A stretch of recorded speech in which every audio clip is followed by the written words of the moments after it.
सबके आगे बढ़े कदम। जीवन पुष्प चढ़ाने निकले माता के चरणों में हम। वंदे मातरम, वंदे मातरम, वंदे मातरम।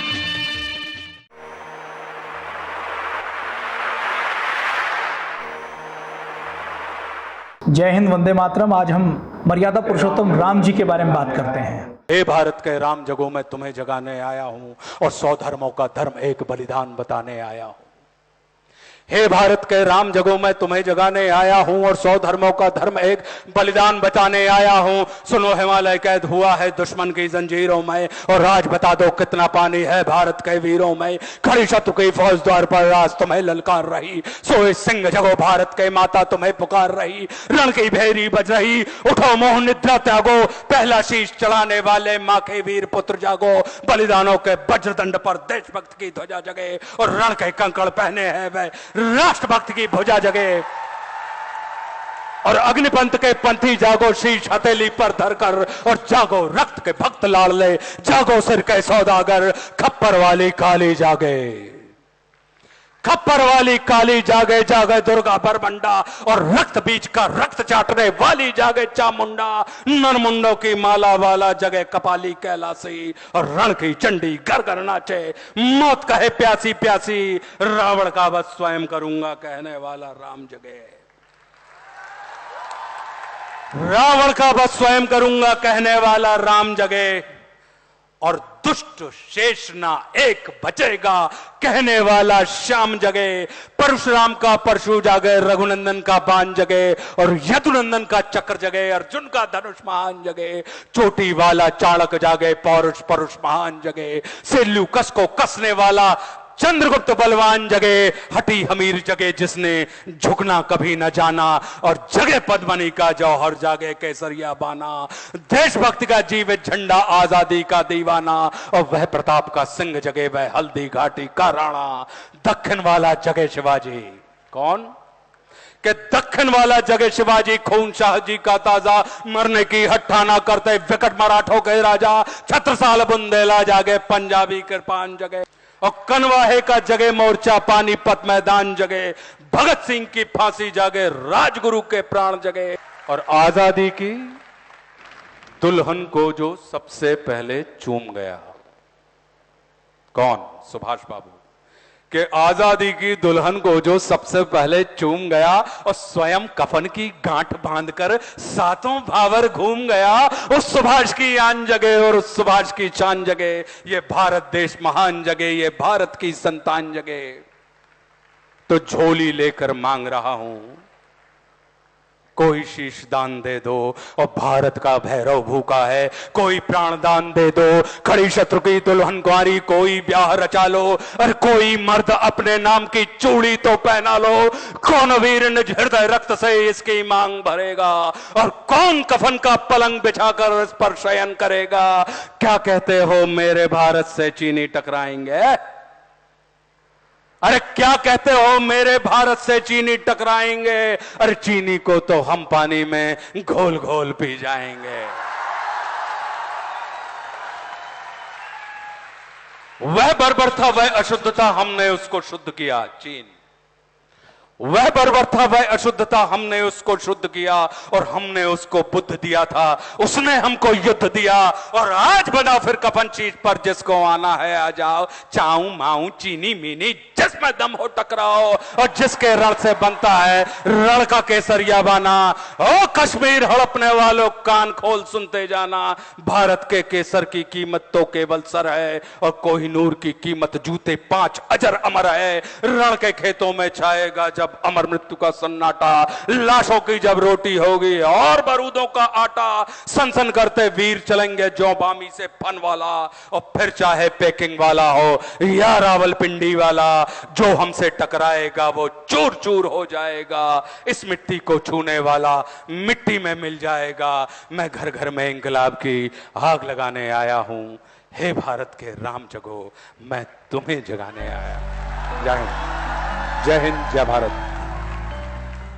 आज हम मर्यादा पुरुषोत्तम, हमारे पूर्वज, हमारे पिता के पिता के पितामह जिनका अंश हमारे अंदर है, हम जिनके वंशज हैं, हमारी रगों में जिनका लहू दौड़ रहा है, और हमारा जेनेटिक स्ट्रक्चर जैसा है वैसे हमारे जेनेटिक स्ट्रक्चर के हमारे पितामह हैं। आज मर्यादा पुरुषोत्तम भगवान श्री राम की हम बात करने वाले हैं, उनको हम नमन करने वाले हैं। मैं बातचीत की शुरुआत करूं, राम जी का चरित्र कितना विशाल है, कितना महान है।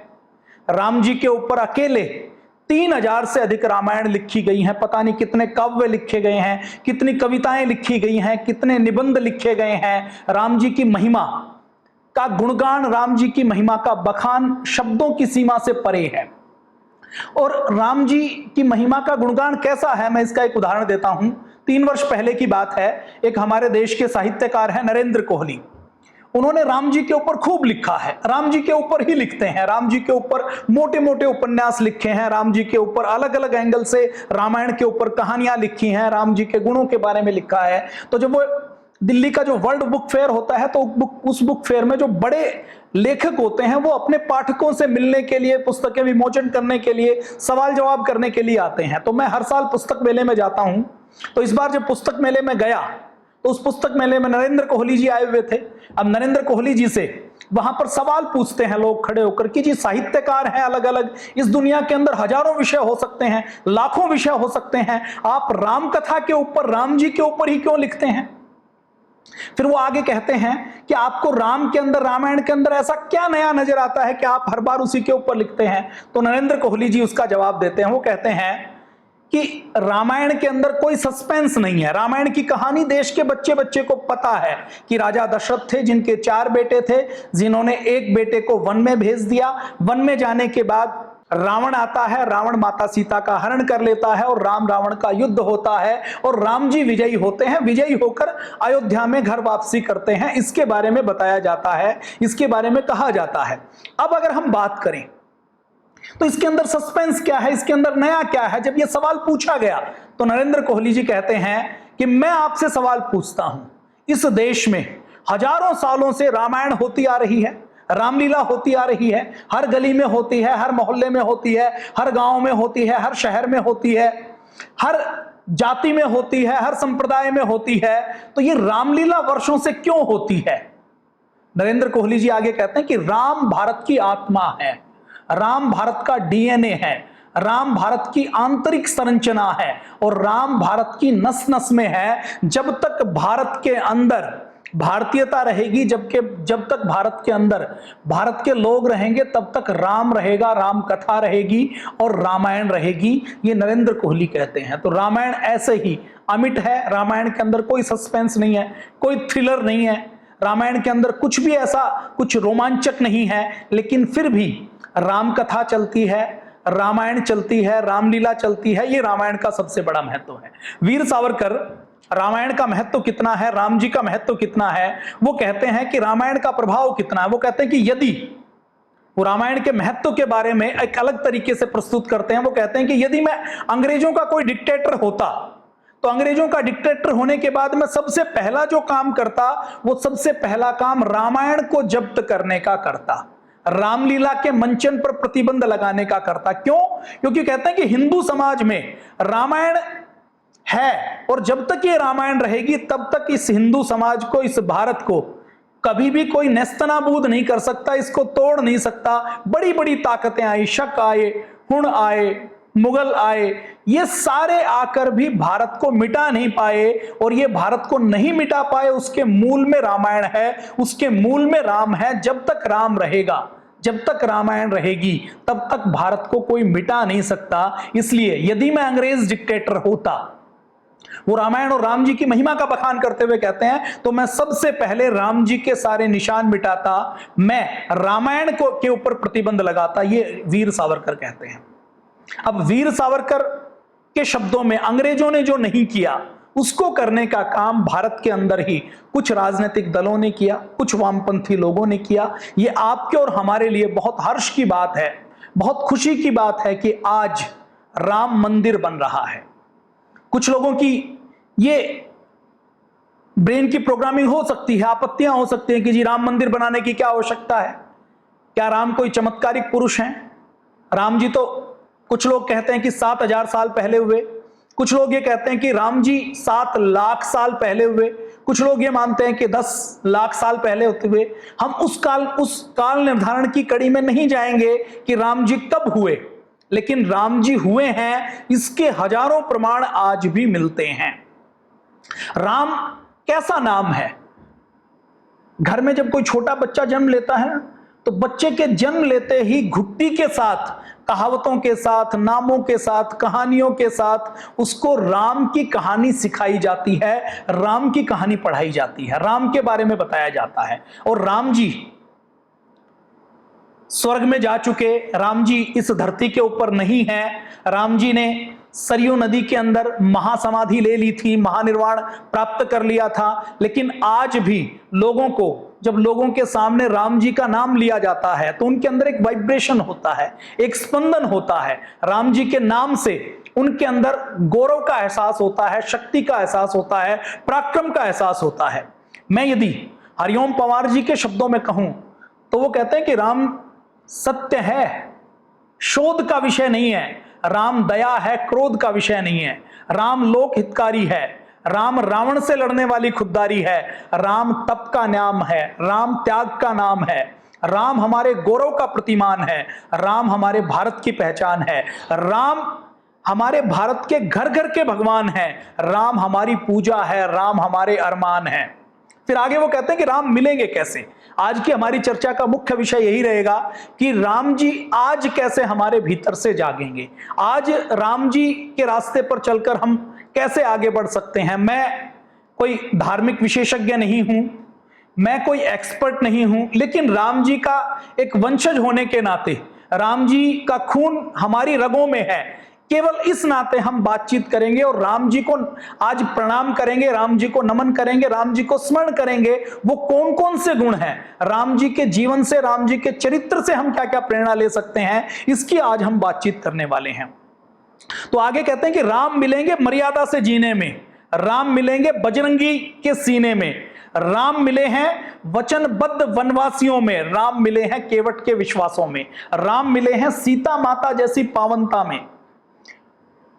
तो ये राम पवित्रता से मिलेंगे, मर्यादा से मिलेंगे, पावनता से मिलेंगे। राम मिलेंगे अपने आसपास के छोटे लोगों से भी प्रेम करने से, राम मिलेंगे तप से, राम मिलेंगे त्याग से। अभी आज राम जी की पूजा होती है। मेरा व्यक्तिगत तौर पर यह मानना है कि राम जी को हम 2 स्वरूपों में देख सकते हैं। एक स्वरूप तो वो कि हम उनको मानव माने, अपना पूर्वज माने, अपने आप को उनका वंशज माने और ये संकल्प लें कि हम भी राम जी जैसे बन सकते हैं। दूसरी धारणा ये कि हम राम जी को परमेश्वर का अवतार माने, ईश्वर का अवतार माने, हम राम जी को विष्णु भगवान का अवतार माने, राम जी को देवता माने, राम जी को चमत्कारिक पुरुष माने। ये 2 अवधारणाएं हो सकती हैं। इसमें हम यदि बात करें, परम पूज्य स्वामी जी महाराज जैसे कहते हैं, पूज्य स्वामी जी महाराज को लगातार 20 वर्षों से हम पूज्य स्वामी जी महाराज के पावन सानिध्य में सीखने की, जानने की कोशिश करते हैं, नया नया सीखते हैं। तो पूज्य महाराज जी कहते हैं कि महापुरुषों के चित्र से हम उनके चरित्र की प्रेरणा लें और उनके जैसा चरित्र हम बनाएं, उनके चित्र से ये प्रेरणा हमें मिले तो उनके चित्र को देखने का लाभ है, उनकी चित्र से संकल्प करने का लाभ है। पूज्य स्वामी जी महाराज कहते हैं कि हमें व्यक्ति की पूजा नहीं करनी, उसके व्यक्तित्व की पूजा करनी है। हमें चित्र की पूजा ना करके उसके चरित्र की पूजा करनी है ताकि हम उन जैसे बन सकें। आज हम भगवान राम की पूजा तो करते हैं, अर्चना करते हैं, लेकिन जब हम भगवान राम को देवता मान लेते हैं, भगवान राम को चमत्कारिक पुरुष मान लेते हैं, भगवान राम को अजूबा मान लेते हैं, भगवान राम को अवतारी मान लेते हैं, तो हम अपने आप को राम का केवल भक्त बना लेते हैं।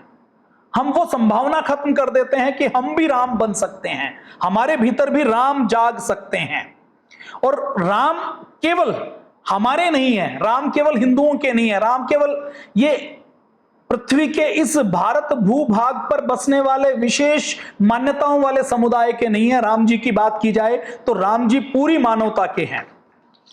अगर हम राम जी को देवता मानते हैं, राम जी को भगवान मानते हैं, राम जी को चमत्कारिक मानते हैं, अवतार मानते हैं, तो इससे ये तो होगा और ये हुआ भी है कि राम जी लोकप्रिय होकर घर घर तक पहुंच गए, जन जन तक पहुंच गए, लेकिन आज हमें राम जी का मूल स्वरूप भी समझना है ताकि हम अपने भीतर भगवान राम को उतार सके, अपने भीतर भगवान राम को महसूस कर सके, अपने भीतर भगवान राम जैसा संकल्प उतार कर, राम जैसा तप, राम जैसा त्याग, राम जैसी पवित्रता, राम जैसी मर्यादा हम अपने भीतर धारण कर सके। ये आज की आवश्यकता लगती है। राम मंदिर हमारे गौरव का प्रतीक है। हमारे पूर्वज, हमारे महापुरुष, हमारे महामानव जिन्होंने मर्यादा के नए कीर्तिमान स्थापित किए, यदि कोई उनका मंदिर तोड़ता है और वो विदेशी हमलावर है तो उस टूटे हुए मंदिर के खंडहर जब तक रहेंगे तब तक हम अपने गौरव को, अपने स्वाभिमान को जगा नहीं सकते। तो विदेशी हमलावरों के निशान मिटने ही चाहिए। भगवान राम की स्मृति में जहां उनका जन्म हुआ वहां पर उनका मंदिर बनना हम सब के लिए अत्यंत हर्ष की बात है, बहुत खुशी की बात है, और इससे अधिक प्रसन्नता और कुछ हो नहीं सकती। अब आगे हमें यह सुनिश्चित करना है कि आगे कोई मोहम्मद गोरी ना आए, कोई अलाउद्दीन खिलजी ना आए, कोई मोहम्मद कासिम ना आए, आगे कोई औरंगजेब ना आए, आगे कोई बाबर ना आए, आगे कोई अंग्रेज ना आए, आगे कोई मुगल ना आए, आगे कोई शक ना आए, आगे कोई हुण ना आए, आगे किसी भी प्रकार से यूनानियों के आक्रमण ना हो, ताकि हमारा देश फिर से पराभव हो, हमारे देश के अंदर फिर से गुलामी हो, ये हम नहीं चाहते। और अगर हम ये नहीं चाहते, भारत को विश्व गुरु बनाना चाहते हैं, भारत के अंदर दोबारा से राम राज्य लाना चाहते हैं। राम का राज्य कैसा था इसके बारे में आपने खूब सुना है। जब भी आदर्श राज्य की परिकल्पना होती है तो किसी और देश में हजारों, सैकड़ों देश हैं, सैकड़ों देशों में हजारों की संख्या में राजा रहे हैं और हजारों राजाओं के वंश अब तक हो चुके हैं। उन सब राजाओं के बीच में भी यदि कभी चर्चा होती है तो वो भारत के राम राज्य की चर्चा होती है, वो श्री राम के राम राज्य की चर्चा होती है, और कहीं के राम राज्य की चर्चा नहीं होती। मनुष्य और देवताओं में क्या फर्क है? मनुष्य और देवताओं में एक ही बड़ा फर्क है कि देवता जब आते हैं तो वो अपनी शक्ति के साथ प्रकट होते हैं। देवताओं की शक्ति प्रकट है, उनको विशेष कोई पुरुषार्थ नहीं करना पड़ता। भगवान राम हमें सिखाते हैं, मनुष्य के रूप में जन्म लेकर ये बताते हैं कि मनुष्य और देवताओं के अंदर केवल एक ही अंतर है कि देवताओं के अंदर शक्ति है, उनके पास चमत्कारिक शक्तियां हैं, उनके पास दिव्य शक्तियां हैं। लेकिन यदि हम भगवान राम को अपना आदर्श मानते हुए भगवान राम के रास्ते पर चलते हैं तो हम भी अपने भीतर, जैसे मनुष्य के अंदर जितनी शक्तियां वो गुप्त हैं, हम राम जी को आदर्श मानते हैं। मनुष्य के अंदर जो गुप्त शक्तियां हैं, ये तो आधुनिक विज्ञान ने भी मान लिया कि हमारे मस्तिष्क के अंदर, मस्तिष्क के एक एक हिस्से के अंदर इस दुनिया की सबसे बड़ी से बड़ी लाइब्रेरी का सारा हिस्सा उसके अंदर समा सकता है और उसके बाद भी हमारा मस्तिष्क खाली रहेगा। बड़े से बड़े साइंटिस्ट ने, वैज्ञानिक ने अपने मस्तिष्क का अधिकतम 5%, 7% प्रयोग किया है। सामान्य व्यक्ति अपने मस्तिष्क का 1%, 2% प्रयोग करता है। पूज्य स्वामी जी महाराज बार बार कहते हैं कि हमारे अंदर असाधारण शक्तियां हैं, असाधारण योग्यताएं हैं, हम कुछ भी कर सकते हैं, हम महामानव बन सकते हैं। तो फर्क कितना है देवताओं और मनुष्यों में? देवताओं की शक्तियां प्रकट हैं, मनुष्यों की शक्तियां प्रकट नहीं हैं, गुप्त हैं। यदि हम राम जी को अपना आदर्श मानते हैं, राम जी को अपना पूर्वज मानते हैं, महापुरुष मानते हैं, तो हम देवता बन सकते हैं, हम अपनी शक्तियों को जगाकर। और राम जी तो देवताओं से बड़े थे। रावण को एक वरदान था, रावण को यह वरदान था कि रावण वर मांगता है कि मैं देवताओं से, किन्नरों से, सारी जितनी जातियां होती हैं उनमें से किसी से भी ना मरूं। लेकिन वो अहंकार में जब वो वर मांगता है तो दो चीजों को इंक्लूड करना भूल जाता है, वो वानर और नर का नाम लेना भूल जाता है। अब राम जी नर के रूप में जन्म लेते हैं, जिसको देवता नहीं मार सकते, जिसको असुर नहीं मार सकते, उस आतताई रावण का वध राम जी करते हैं। किस रूप में करते हैं? मनुष्य के रूप में करते हैं। मतलब जो काम दिव्य शक्तियों वाले देवता नहीं कर सकते वो काम राम जी करते हैं। किस रूप में करते हैं? मनुष्य के रूप में। तो यदि हम राम जी को अपना पूर्वज मांगते हैं तो हमारी ये धारणा दृढ़ हो जाती है, हमारे ब्रेन की प्रोग्रामिंग ऐसी हो जाती है कि हम भी चाहें तो राम जी जैसे बलवान बन सकते हैं, राम जी जैसे महान बन सकते हैं।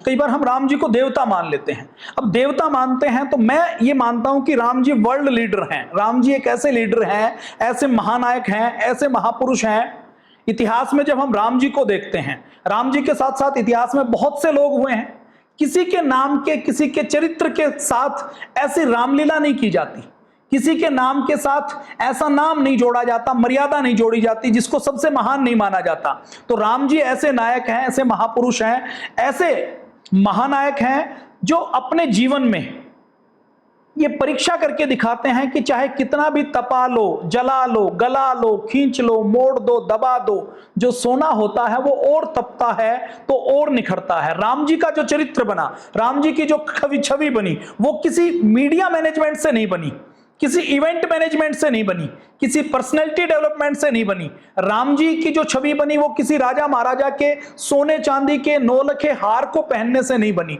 राम जी बने, जब माता कैकेयी ने राम जी को वन में भेजा तो जाते हुए वो राजकुमार थे, लेकिन 14 साल बाद जब वो वापस आते हैं तो वो राजकुमार नहीं होते, वो देवताओं से भी बड़े हो जाते हैं। और जब वो वन में होते हैं तो उनके पास कोई सिंहासन नहीं है, कोई राजसत्ताएं नहीं है, किसी भी प्रकार की सुख सुविधाएं नहीं है। जब वो वन में रहते हैं तो वो संघर्ष करते हैं, तप करते हैं। उनके वस्त्र सामान्य ऋषियों जैसे वस्त्र, तपस्वियों जैसे वस्त्र होते हैं जो वो हाथ से सीकर खुद बनाते हैं। कंद मूल का भोजन करते हैं, कंद मूल खाते हैं। तो राम जी से हमें प्रेरणा मिलती है कि हम अपनी छवि को, अपनी इमेज को किसी पर्सनैलिटी डेवलपमेंट से, किसी वस्त्रों से, आभूषणों से, किसी इवेंट मैनेजमेंट से, किसी मीडिया मैनेजमेंट से नहीं बना सकते। और राम जी, देखिए ऐसे बहुत से उदाहरण हैं जब देवताओं ने मनुष्यों से सहायता मांगी, लेकिन राम जी ऐसे थे जिन्होंने मनुष्य के जन्म लेकर देवता जो काम नहीं कर सकते वो काम करने का काम राम जी ने किया। कई बार यह कहा जाता है कि राम जी तो लीला कर रहे थे, राम जी ने तो चमत्कार किया, राम जी तो जो कर रहे थे उसका उनको पहले से ही पता था, सब कुछ पूर्व निर्धारित था। उनका जन्म लेना, उनका वन में जाना, माता सीता का हरण होना, समुद्र के ऊपर पुल बनाना, लंका के ऊपर आक्रमण करना, यह सब पूर्व निर्धारित था। जब हम ये कहते हैं तो हम एक झटके में भगवान राम के तप को, त्याग को, पुरुषार्थ को कम कर देते हैं। जब ये पूर्व निर्धारित था तो इसका मतलब क्या है कि राम जी को कोई कष्ट नहीं हुए, राम जी ने कोई तप नहीं किया, राम जी ने कोई पुरुषार्थ नहीं किया। इसका मतलब वो उनके लिए एक तरीके से एक नाटक की भूमिका थी। ऐसा करके हम जहां राम जी को तो दिव्य बना देते हैं, लेकिन ऐसा करने के बाद राम जी के तप, त्याग और पुरुषार्थ से जो अंदर से हमारे ब्रेन के अंदर एक प्रोग्रामिंग निकलती है कि हम राम जी से प्रेरणा लें, उनके जैसा बने, और जैसे ही ये बात हमारे मन में डाली जाती है तो हम सोच लेते हैं कि ये तो कोई दिव्य पुरुष कर सकता है, ये तो कोई महापुरुष कर सकता है, हम ये नहीं कर सकते, हम ऐसे नहीं बन सकते। और जब ऐसा हो जाता है तो राम बनने की संभावना खत्म हो जाती है, राम जगने की संभावना खत्म हो जाती है। तो हम राम जी का सम्मान करें, राम जी के चरित्र का गायन करें, राम जी हमारे पूर्वज हैं इसको भी माने, लेकिन ये उम्मीद छोड़ दें कि राम जी कोई चमत्कारिक ऐसे पुरुष थे जो हम नहीं बन सकते। राम जी तो साधारण रूप में जन्म लेकर बार बार, यदि वो अवतार थे, वो चमत्कारिक पुरुष थे, तो वो वन में जाते थे तो वन में जाने की जरूरत नहीं थी, वो रावण के ऊपर सीधे आक्रमण कर सकते थे। अगर वो चमत्कारिक पुरुष थे, वो जब 6 दिन विश्वामित्र जी के साथ उनके यज्ञ की रक्षा करने के लिए जाते हैं तो 6 दिन 6 रात सोते नहीं है। विश्वामित्र जी उनको दिव्यास्त्र देते हैं तो बहुत श्रद्धा के साथ ग्रहण करते हैं। तो उनको वो करने की जरूरत नहीं थी, उनको वन में जाने की जरूरत नहीं थी, उनको रावण का वध करना था। यदि वो भगवान के ही अवतार थे, भगवान को, परमेश्वर को करना था, तो ये वन की रचना रचने की आवश्यकता नहीं थी, सीधे भी रावण को मार सकते थे। उनको हनुमान जी को भेजने की आवश्यकता नहीं थी कि सीता जी को ढूंढने के लिए हनुमान जी जाएंगे। वो चाहते तो अगर वो विष्णु जी के अवतार थे तो अपने गरुड़ को भेज सकते थे। अगर वो भगवान के अवतार थे तो समुद्र के ऊपर पुल बनाने की आवश्यकता नहीं थी, समुद्र के आगे विनती करने की आवश्यकता नहीं थी। समुद्र के आगे 3 दिन तक भगवान श्री राम लगातार दिन रात विनती करते रहते हैं कि हे समुद्र मुझे मार्ग दे दो, क्योंकि लंका में आतताई रावण रहता है, उसके ऊपर आक्रमण करना है। लेकिन समुद्र जब मार्ग नहीं देता तो फिर वो उनको एक योद्धा की तरह सुखाने का प्रण लेते हैं। लेकिन समुद्र के साथ भी अनुनय विनय करते हैं। जब उनको वन में जटायु मिलते हैं और जटायु जब कहते हैं कि मैं महाराजा दशरथ का साथी रहा हूं, तो पिताजी का साथी जानकर वो उनका पूरा सम्मान करते हैं। और जब जटायु ये कहते हैं कि मैं यहां पर कुटिया में जब आप लोग बाहर जाओगे तो मैं सीता की देखरेख एक बेटी की तरह करूंगा, तो राम जी के अंदर अहंकार नहीं जागता कि ये हमारी क्या रक्षा करेंगे। हमारी रक्षा करवाने के लिए विश्वामित्र जी तक खुद हमें मांग कर ले जाते हैं। जब वो वन में जाते हैं, उनके पास ऋषि मुनि आते हैं, तो उन सारे ऋषि मुनियों का दुख हरते हैं। उन ऋषि मुनियों की जिन राक्षसों के साथ लड़ाई है, उनकी लड़ाई को अपनी लड़ाई मानकर राम जी लगातार लड़ते हैं, लगातार लड़ते रहते हैं। यदि हम इन सारी चीजों को केवल हम लीला मान लें, केवल ये कहें कि यह पूर्व निर्धारित था, ये तो केवल एक नाटक की तरह था, ये तो एक स्टेज के ऊपर जैसे जो परफॉर्म करना है कलाकारों को, केवल वो पूर्व निर्धारित तय भूमिका थी, तो हम अपने बीच में और राम जी के बीच में बहुत बड़ा गैप बना लेते हैं। हमारे पूर्वज होते हुए भी, हम उनके वंशज होते हुए भी हम अपने आप को यह मान लेते हैं कि हम राम नहीं बन सकते, हमारे अंदर राम नहीं जाग सकता। आज इस धारणा को तोड़ने की आवश्यकता है।